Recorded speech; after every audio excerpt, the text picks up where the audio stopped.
श्री साक्षी गोपाल प्रातःकाल उठकर प्रभु नित्य क्रम से निवृत्त हुए और भगवान श्री गोपीनाथ जी की मंगल आरती के दर्शन करके उन्होंने भक्तों के सहित आगे के लिए प्रस्थान किया। रास्ते में उन्हें वैतरणी नदी मिली। उसमें स्नान करके प्रभु राजपुर में पहुंचे। वहां वराह भगवान का स्थान है। वराह भगवान के दर्शन करने के अनंतर याजपुर में होते हुए और शिवलिंग, विरजा दर्शन तथा वृंग कुंड में स्नान करते हुए नाभि गया में पहुंचे। वहां दशाश्वमेध घाट पर स्नान करके कंटक नगर में पहुंचकर भगवान साक्षी गोपाल के दर्शन किए। साक्षी गोपाल जी के मंदिर में बहुत देर तक कृष्ण कीर्तन होता रहा। नगर के बहुत से नर नारी प्रभु के कीर्तन और नृत्य को देखने के लिए एकत्रित हो गए। प्रभु को नृत्य करते देखकर ग्रामवासी स्त्री पुरुष भी आनंद में उन्मत्त होकर कठपुतलियों की तरह नाचने कूदने लगे। बहुत देर तक संकीर्तन आनंद होता रहा। तब प्रभु ने अपने भक्तों के सहित साक्षी गोपाल के मंदिर में विश्राम किया। रात्रि में भक्तों के साथ कथोपकथन करते करते प्रभु ने नित्यानंद जी से पूछा, श्रीपाद, आपने तो प्रायः भारतवर्ष के सभी मुख्य मुख्य तीर्थों में भ्रमण किया है। आपसे तो संभवतया कोई प्रसिद्ध तीर्थ बचा ना हो जहां जाकर आपने दर्शन स्नान आदि ना किया हो। कुछ धीरे से नित्यानंद जी ने कहा, हाँ प्रभु, 12 वर्ष मेरे इसी प्रकार तीर्थों के भ्रमण में ही व्यतीत हुए हैं। प्रभु ने पूछा, यहाँ भी पहले आए थे? नित्यानंद जी ने उत्तर दिया, पुरी से लौटते हुए मैंने साक्षी गोपाल भगवान के दर्शन किए थे। प्रभु ने कहा, तीर्थ में जाकर उस तीर्थ का महात्म्य अवश्य सुनना चाहिए। बिना महात्म्य सुने तीर्थ का फल आधा ही होता है। आप मुझे साक्षी गोपाल का महात्म्य सुनाइए। इनका नाम साक्षी गोपाल क्यों पड़ा? इन्होंने किसकी साक्षी दी थी? प्रभु की ऐसी आज्ञा सुनकर धीरे धीरे नित्यानंद जी कहने लगे, मैंने किसी पुराण में से तो साक्षी गोपाल भगवान की कथा नहीं सुनी, क्योंकि ये बहुत प्राचीन तीर्थ नहीं है। अभी थोड़े ही दिनों से साक्षी गोपाल भगवान विद्यानगर से यहाँ पधारे हैं। लोगों के मुख से मैंने जिस प्रकार साक्षी गोपाल की कथा सुनी है उसे सुनाता हूँ। तेलंग देश में गोदावरी नदी के तट पर विद्यानगर नाम की कोट देश की प्राचीन राजधानी थी। वह नगर बड़ा ही समृद्धशाली तथा समुद्र के समीप होने के कारण वाणिज्य व्यापार का केंद्र था। उसी नगर में एक समृद्धशाली कुलीन ब्राह्मण रहता था। ब्राह्मण भगवत भक्त था। ये गौ, ब्राह्मण तथा देव प्रतिमाओं में भक्ति रखता था। घर में खाने पीने की कमी नहीं थी। लड़के बड़े हो गए थे, इसलिए घर के संपूर्ण कामों को वे ही करते थे। ये वृद्ध ब्राह्मण तो माला लेकर भजन किया करता था। घर में पुत्र, पुत्रवधू, स्त्री तथा एक अविवाहिता छोटी कन्या थी। ब्राह्मण की इच्छा तीर्थ यात्रा करने की हुई। उस वृद्ध ब्राह्मण के समीप ही एक गरीब ब्राह्मण का लड़का रहता था। उसके माता पिता उसे छोटा ही छोड़कर परलोकवासी हो गए थे। जिस किसी प्रकार मेहनत मजूरी करके वह अपना निर्वाह करता था, किंतु उसके हृदय में भगवान के प्रति पूर्ण श्रद्धा थी। वह एकांत में सदा भगवान का भजन किया करता था। इस कारण उस पर भगवान की कृपा थी। भगवान की कृपा की सबसे मोटी पहचान यही है कि जिसे ब्राह्मणों में, तीर्थों में, भगवत चरित्रों में, देव स्थानों में, भगवत प्रतिमाओं में, गहुओं में, तुलसी, पीपल आदि पवित्र वृक्षों में श्रद्धा हो, इन सबके प्रति हार्दिक अनुराग हो, उसे ही समझना चाहिए कि यह भगवत कृपा का पात्र बन चुका है। उस ब्राह्मण कुमार का इन सबके प्रति अनुराग था, इसलिए वह वृद्ध ब्राह्मण इस लड़के पर स्नेह करता था। एक दिन उस वृद्ध ब्राह्मण ने इस युवक से कहा, भाई, यदि तुम्हारी इच्छा हो तो चलो तीर्थ यात्रा कराएं। गृहस्थी के जंजाल से कुछ दिन के लिए तो छूट जाएं। प्रसन्नता प्रकट करते हुए उस युवक ने कहा, इससे बढ़कर उत्तम बात और हो ही क्या सकती है। तीर्थ यात्रा का सुयोग तो किसी भाग्यवान पुरुष को ही प्राप्त हो सकता है। मैं आपके साथ चलने के लिए तैयार हूँ। अपने मन की योग्य साथी पाकर वह वृद्ध ब्राह्मण बहुत ही प्रसन्न हुआ और उस युवक को साथ लेकर तीर्थ यात्रा के लिए घर से निकल पड़ा। दोनों ही गया, काशी, प्रयाग, अयोध्या, नैमिषारण्य, ब्रह्मावर्त आदि तीर्थ स्थानों के दर्शन करते हुए व्रजमंडल में पहुंचे। वहां पर इन्होंने भद्रवन, बिल्वन, लोहवन, भांडीर वन, महावन, मधुवन, तालवन, कुमुदवन, बहुलावन, काम्यवन, खदिरवन और श्री वृंदावन आदि 12 वनों तथा उपवनों की यात्रा की। विरज के नंदगांव, बरसाना, गोवर्धन आदि सभी तीर्थों के दर्शन करते हुए इन लोगों ने वृंदावन में आकर कुछ दिन विश्राम किया। उस छोटे ब्राह्मण कुमार ने संपूर्ण यात्रा में उस वृद्ध ब्राह्मण की बड़े ही निस्वार्थ भाव से सब प्रकार से सेवा शुश्रूषा की। वह वृद्ध ब्राह्मण इस युवक की सेवा शुश्रूषा से बहुत ही अधिक संतुष्ट हुआ। उसने गोपाल जी के मंदिर में कृतज्ञता प्रकट करते हुए उस ब्राह्मण कुमार से कहा, भाई तुमने हमारी ऐसी अद्भुत सेवा की है कि ऐसी सेवा पुत्र अपने पिता की भी नहीं कर सकता। मैं इस कृतज्ञता के बोझ से दबा सा जा रहा हूँ। मैं सोच रहा हूँ कि इसके बदले में मैं तुम्हारा क्या उपकार करूं। ब्राह्मण कुमार ने कहा, आप तो मेरे वैसे ही पूज्य हैं, फिर वृद्ध हैं, भगवत भक्त हैं, पड़ोसी हैं, मेरे पिता के तुल्य हैं और आजकल तीर्थयात्री हैं। आपकी सेवा करना तो मेरा हर प्रकार से धर्म है। इसमें मैंने प्रशंसा के योग्य कौन सा काम किया है? ये तो मैंने अपने मनुष्योचित कर्तव्य का ही पालन किया है। मैंने किसी इच्छा से आपकी सेवा नहीं की, इसलिए इसका बदला चुकाने की क्या आवश्यकता है? वृद्ध ब्राह्मण ने कहा, तुम तो बदला नहीं चाहते, किंतु मेरा भी तो कुछ कर्तव्य है।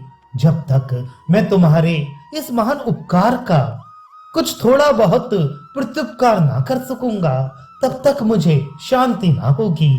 मेरी इच्छा है कि मैं अपनी पुत्री का विवाह तुम्हारे साथ कर दूं। आश्चर्य प्रकट करते हुए उस युवक ने कहा, ये आप कैसी बातें कर रहे हैं? कहाँ आप इतने भारी कुलीन, धनी मानी, बड़े परिवार वाले गृहस्थ, कहाँ मैं माता पिता हीन, अकुलीन, अनाथ ब्राह्मण कुमार। मेरा आपका संबंध कैसा? संबंध तो सदा समानशील गुण वाले पुरुषों में होता है। वृद्ध ने कहा, पिता का कर्तव्य है कि वह कन्या के लिए योग्य पति की खोज करे, उसके धन, परिवार और वैभव की ओर विशेष ध्यान ना दे। तुम्हारे जैसे शील स्वभाव का वर अपनी कन्या के लिए और कहाँ मिलेगा?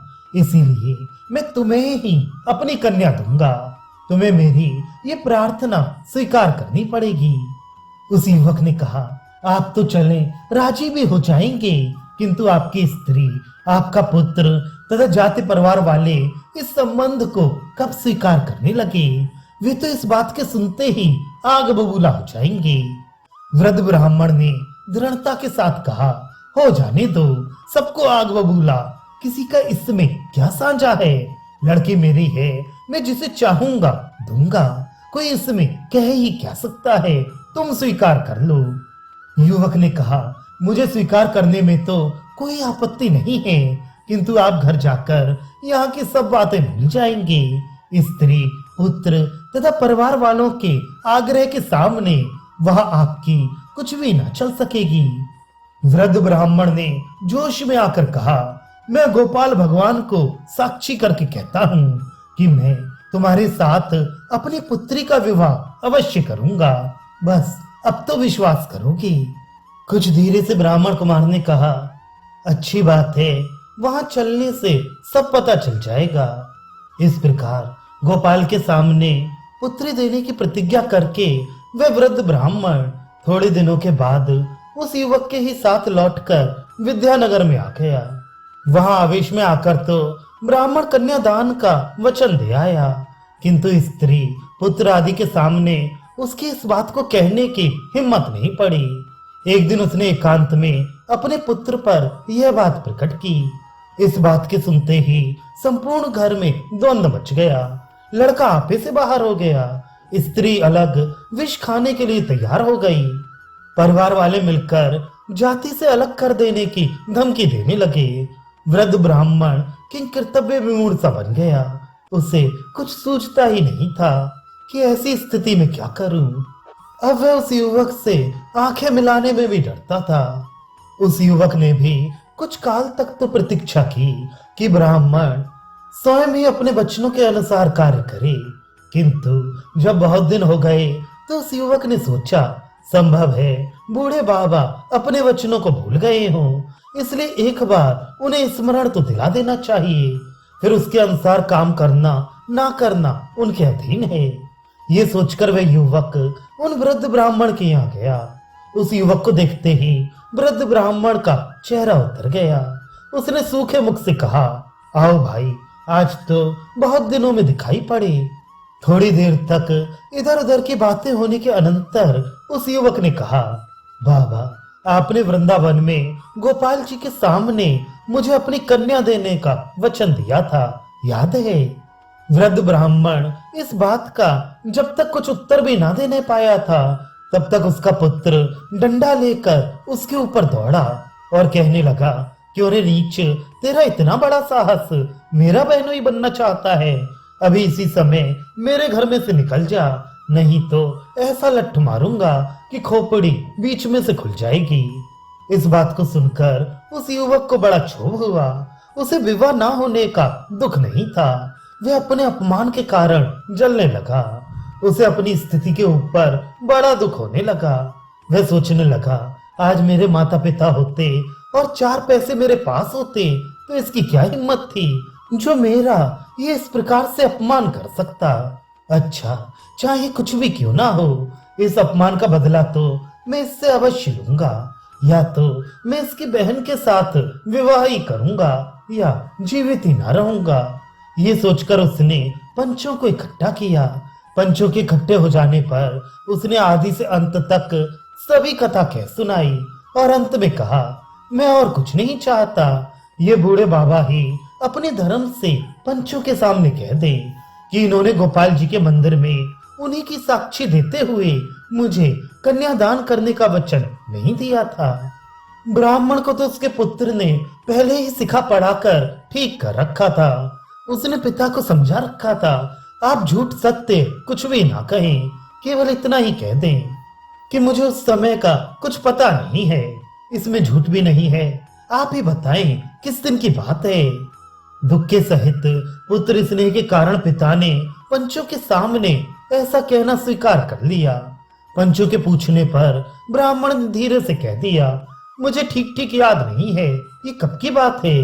बस इतने पर ही उसके पुत्र ने बीच में ही कहा, यह कुलीन ब्राह्मण युवक झूठा है, मेरे पिता के साथ कोई दूसरा पुरुष तो था ही नहीं, यही अकेला था। इसने मेरे पिता से धन अपहरण करने के लिए उन्हें धतूरा खिला दिया और सब धन ले लिया। अब ऐसी बातें मनाता है। भला मेरे पिता ऐसे अकुलीन घर बारहीन कंगाल को अपनी पुत्री देने का वचन कभी दे सकते हैं क्या? पंचों ने उस युवक से कहा, क्यों भाई, ये क्या कह रहा है? वृद्ध ने जब तुम्हें पुत्री देने का वचन दिया उस समय वहां कोई और भी पुरुष था, तुम किसी की साक्षी दे सकते हो? युवक ने गंभीरता के साथ कहा, गोपाल जी के ही सामने इन्होंने कहा था और गोपाल जी को छोड़कर और मेरा कोई दूसरा साक्षी नहीं है। एक वृद्ध से पंच ने इस बात को सुनकर हंसी के स्वर में कहा, तो क्या तुम गोपाल को यहाँ साक्षी देने के लिए ला सकते हो? आवेश में आकर जोर से उस युवक ने कहा, हाँ मैं ला सकता हूँ। इस बात को सुनते ही सभी अवाक रह गए और आश्चर्य प्रकट करते हुए एक स्वर में सबके सब कहने लगे, हाँ हाँ, यदि तुम साक्षी के लिए गोपाल जी को ले आओ और सब पंचों के सामने गोपाल जी तुम्हारी साक्षी दे दे तो हम जबरदस्ती लड़की का विवाह तुम्हारे साथ करवा सकते हैं। इस बात से प्रसन्नता प्रकट करते हुए वृद्ध ब्राह्मण ने कहा, हाँ यही ठीक है, यदि ये साक्षी के लिए गोपाल जी को ले आए तो मैं अपनी कन्या का विवाह इसके साथ अवश्य कर दूंगा। वृद्ध को विश्वास था कि भक्तवत्सल भगवान मेरी प्रतिज्ञा को पूर्ण करने के निमित्त और इस ब्राह्मण कुमार की लाज बचाने के निमित्त अवश्य ही साक्षी देने के लिए आ जाएंगे। किंतु उसके उस उद्दंड पुत्र को इस बात का विश्वास कब हो सकता था कि पाषाण की मूर्ति भी साक्षी देने के लिए कभी आ सकती है क्या? उसने सोचा ये अपने आप ही बहुत अच्छा उपाय निकल आया। ना तो पत्थर की प्रतिमा साक्षी देने के लिए यहाँ आएगी और ना मुझे अपनी बहन का विवाह इसके साथ करना होगा। ये सोचकर वह जल्दी से बोल उठा, ये बात मुझे भी मंजूर है। यदि गोपाल जी आकर सबके सामने इस बात की साक्षी दे जाएं, तो मैं अवश्य ही इन्हें अपना बहनोई बना लूंगा। विश्वासी युवक ने सभी पंचों से इस बात पर हस्ताक्षर करा लिए तथा पुत्र सहित उस वृद्ध ब्राह्मण के भी हस्ताक्षर ले लिए कि यदि गोपाल साक्षी देने आ जाएंगे तो हम अवश्य इनका विवाह कर देंगे। सबसे लिखवाकर वह सीधा वृंदावन पहुंचा और वहां जाकर उसने बड़ी ही दीनता के साथ कातर वाणी में गोपाल जी से प्रार्थना की। भक्त के आर्तनाद को सुनकर भगवान प्रकट हुए और उससे कहा, तुम चलो, मैं वहीं प्रकट होकर तुम्हारी साक्षी दूंगा। युवक ने कहा, भगवान ऐसे काम नहीं चलेगा। पता नहीं आप किस रूप से प्रकट हो और उन लोगों को उस पर विश्वास हो या ना हो, इसलिए आप इसी प्रतिमा के रूप से मेरे साथ चले। भगवान ने हंसकर कहा, कहीं पत्थर की प्रतिमा भी चलती है? ये एकदम असंभव बात है। युवक भक्त ने कहा, प्रभु आपके लिए कुछ भी असंभव नहीं, आपको इसी रूप से मेरे साथ चलना होगा।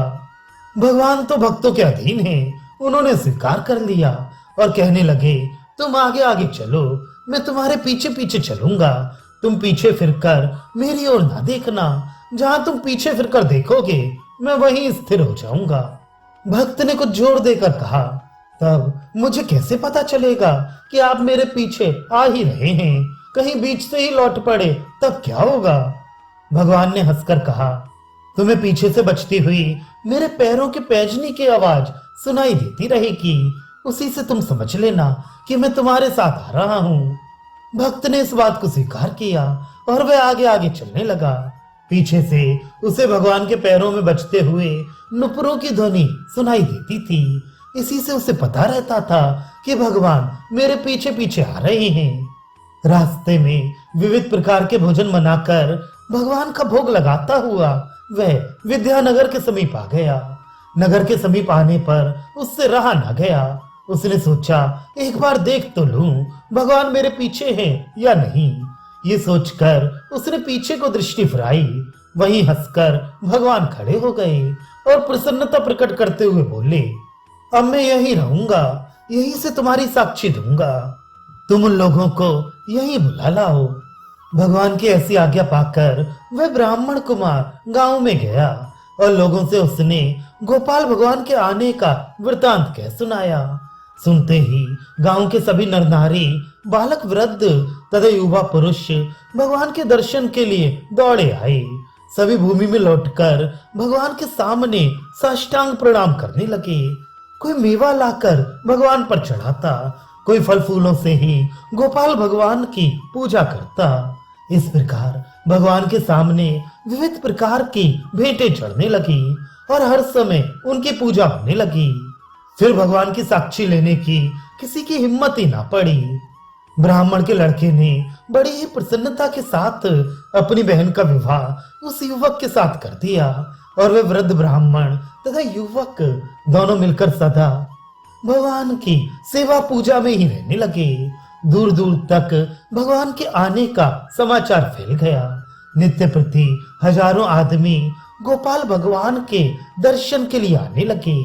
जब ये समाचार उस देश के राजा को विदित हुआ तो उसने एक बड़ा भारी मंदिर गोपाल भगवान के लिए बनवा दिया और तभी से वे साक्षी गोपाल के नाम से प्रसिद्ध हुए।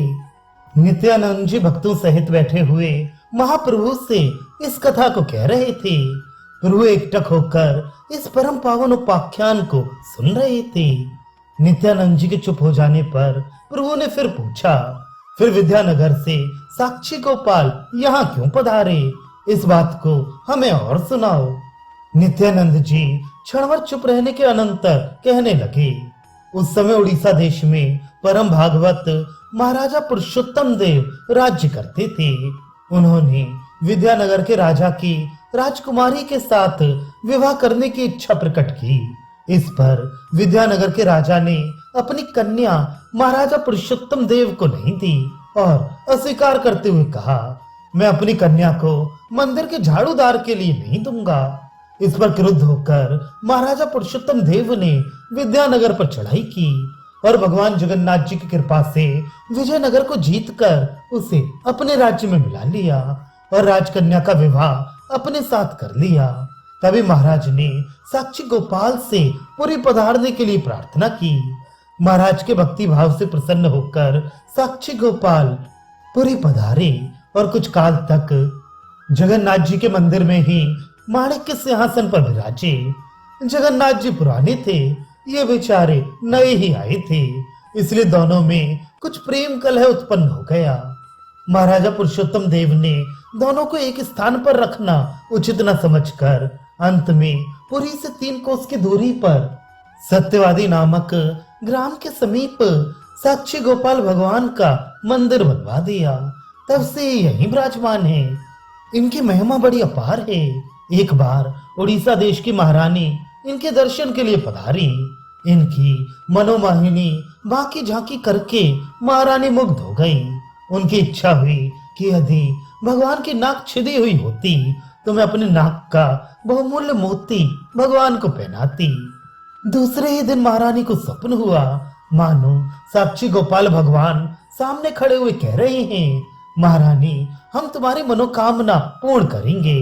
पुजारियों को पता नहीं कि हमारी नाक छिदी हुई है। कल तुम ध्यान पूर्वक दिखवाना, हमारी नाक में छिद्र है। तुम सहर्ष अपना मोती पहनाकर अपनी इच्छा पूर्ण कर सकती हो। प्रातः काल उठते ही महारानी ने यह वृत्तांत महाराज से कहा। महाराज ने उसी समय पुजारियों से भगवान की नाक दिखवाई। सचमुच उसमें छिद्र था। तब महारानी ने बड़े ही प्रेम से अपना बहुमूल्य मोती भगवान की नाक में पहनाया। इतना कहकर नित्यानंद जी चुप हो गए। इस कथा को सुनकर प्रभु प्रेम में गदगद हो गए और साक्षी गोपाल की मनमोहिनी मूर्ति का ध्यान करते करते ही वह रात्रि प्रभु ने वहीं बिताई।